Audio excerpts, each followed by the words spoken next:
See, நல்லா கேட்டுக்கங்க. பணம் சம்பாதிக்கிறதுக்காக தான் நான் இதை பண்ணேன் அப்படின்னா உங்களோட எலிமெண்ட்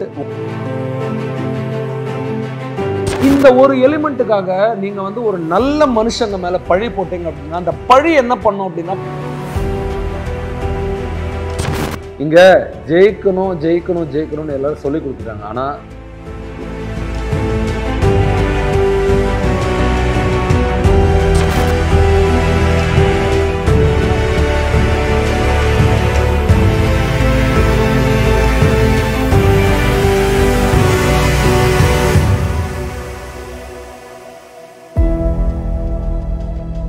ஒரு ஹஸ்பண்ட் ஒய்ஃப் ரெண்டு பேருமே ஒரு கார்ல போறாங்க. ஹஸ்பண்ட் வந்து ஒரு பிசினஸ் பண்றாரு, ஒரு செயின் ஆஃப் பிசினஸ் பண்றாரு. ஒய்ஃப் வந்து ஒரு இன்டர்நேஷனல் ஸ்கூல்ல டீச்சரா இருக்காங்க. இப்போ இவங்க ரெண்டு பேருக்குமே கல்யாணம் ஆகி கிட்டத்தட்ட ஒரு 3 மாசம் ஆகுது. இந்த 3 மாசத்துல கிட்டத்தட்ட 300 சண்டை போட்டிருக்காங்க. நிறைய பேர் அப்படிதான் கல்யாணம் பண்ணிக்கிறீங்க, அரேஞ்ச் மேரேஜா இருக்கட்டும், லவ் மேரேஜா இருக்கட்டும், நிறைய நேரங்கள்ல ஒன்று ரொம்ப கிட்ட வந்துட்டீங்க அப்படின்னா நிறைய கருத்து வேறுபாடு வந்து சண்டை வருது. அப்படி சண்டை வரும்போது என்ன ஆகுது அப்படின்னா ஒரு பாயிண்ட் ஆஃப் டைம்ல நமக்கு என்ன மனநிலைக்கு போயிடுறோம் அப்படின்னா பழி வாங்குற எண்ணத்துக்கு போயிடுறோம். எப்படி பழி வாங்குறோம் அப்படின்னா நேரத்தை பார்த்து அவங்க காலை வாரி விடுறது. இப்போ இந்த ஹஸ்பண்ட் ஒய்ஃப் கார்ல போயிட்டு இருக்காங்க.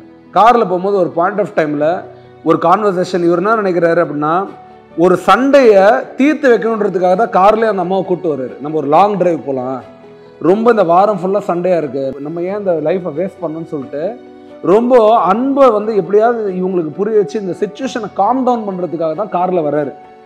காரில் போயிட்டே இருக்காங்க. கொஞ்சம் தூரத்தில் திருப்பியும் அந்த பழைய கான்வர்சேஷனை தொடுறாரு. தொட்ட உடனே இவங்க பிபி பயங்கரமாக ஏறுது.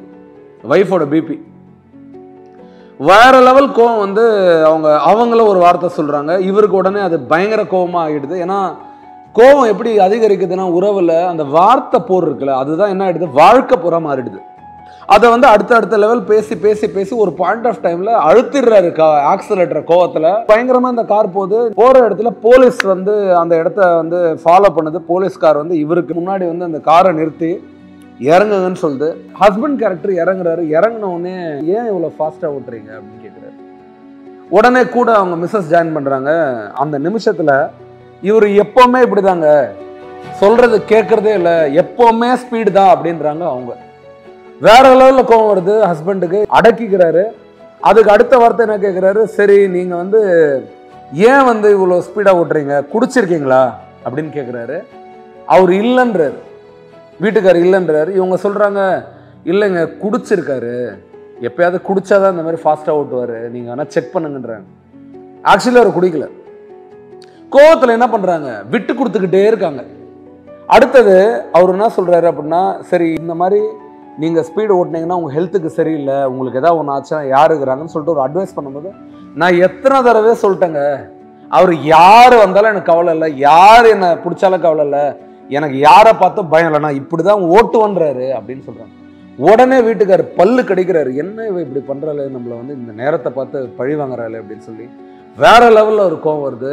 இது கிரட்ஜுன்னு வாங்க இங்கிலீஷில். கிரட்ஜுனா ஒரு நேரத்தை பார்த்து காலை வாரி விடுறது, பழி சொல்றது. சரி, நிறைய பேரோட உறவுகளில் என்ன நடக்குதுன்னா நமக்கு அவங்க செட் ஆகலைன்னா உடனே அவங்கள பழி வாங்குறோம், உடனே அவங்கள க்ளோஸ் பண்ணணும் முடிவு பண்றோம். அதுக்கான ஸ்ட்ராட்டஜி தான் கிரட்ஜ். கிரட்ஜ்னா நேரம் பார்த்து பழி வாங்குறது தான் கிரட்ஜ். இந்த கிரட்ஜ் என்ன பண்ணும், வாழ்க்கையில் உதவி பண்ணுமா? சரி, நல்லா ஞாபகம் வச்சுக்கோங்க.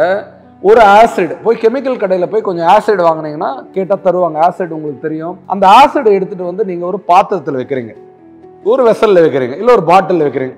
கொஞ்ச நேரத்துக்கு அப்புறம் பார்த்தீங்கன்னா அந்த பாட்டில் ஒரு மாதிரி ஆயிடும். ஒரு மென்மையான ஒரு பாத்திரத்தில் வச்சிங்கன்னா என்ன ஆயிடும், அந்த மென்மையான பாத்திரம் ஷேப்பே மாறிடும், ஒரு மாதிரி உருகி போயிடும். ஏன்னா ஆசிட் ரொம்ப பாய்சனுங்க. அந்த ஆசிட் ரொம்ப ஒரு மோசமான ஒரு கெமிக்கல்.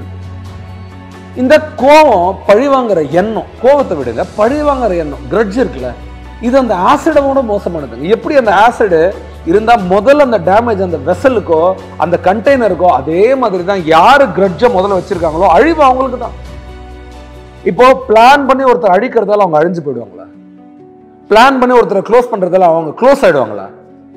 யாரு அடுத்தவங்களை தீய எண்ணத்தோட க்ளோஸ் பண்ணணும்னு நினைக்கிறாங்களோ அவங்க தான் முதல்ல க்ளோஸ் ஆகுறாங்க. இது புராணங்கள்ல இருந்து, வாழ்க்கையில இருந்து, வாழ்க்கை தத்துவத்துல இருந்து எல்லாருக்கும் சொல்லி தருது.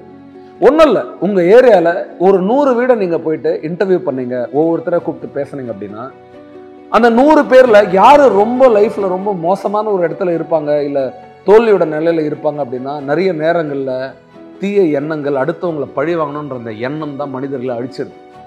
காணாத போயிடுறாங்க.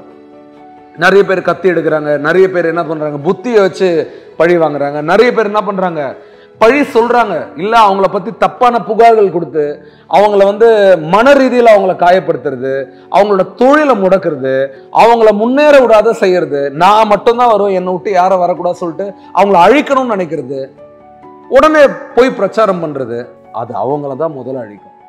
சரி, நல்லா கேட்டுக்கோங்க. பணம் சம்பாதிக்கிறதுக்காக தான் நான் இதை பண்ணேன் அப்படின்னா, உங்களோட எலிமெண்ட், உங்களோட டெரிவேட்டிவ் அங்கே பணம். உங்களுக்கு வேணுன்றது பணம்.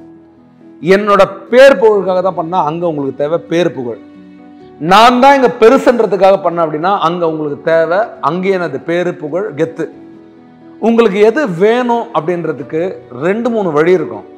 அதில் மென்மையான சில வழிகளும் இருக்கும்.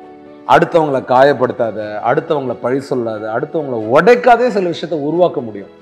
எப்பவுமே அந்த மாதிரியான விஷயங்கள் செய்யும் போது கண்ணை மூடிட்டு ஒரு ஓரமாக ஒரு சேர் போட்டுட்டு உட்காந்துட்டு ஒரு டீ வாங்கி குடிக்கும் போது கூட அந்த டீயை சுவைக்க முடியும். நான் ஸ்ட்ராங்காக நம்புகிறேன்.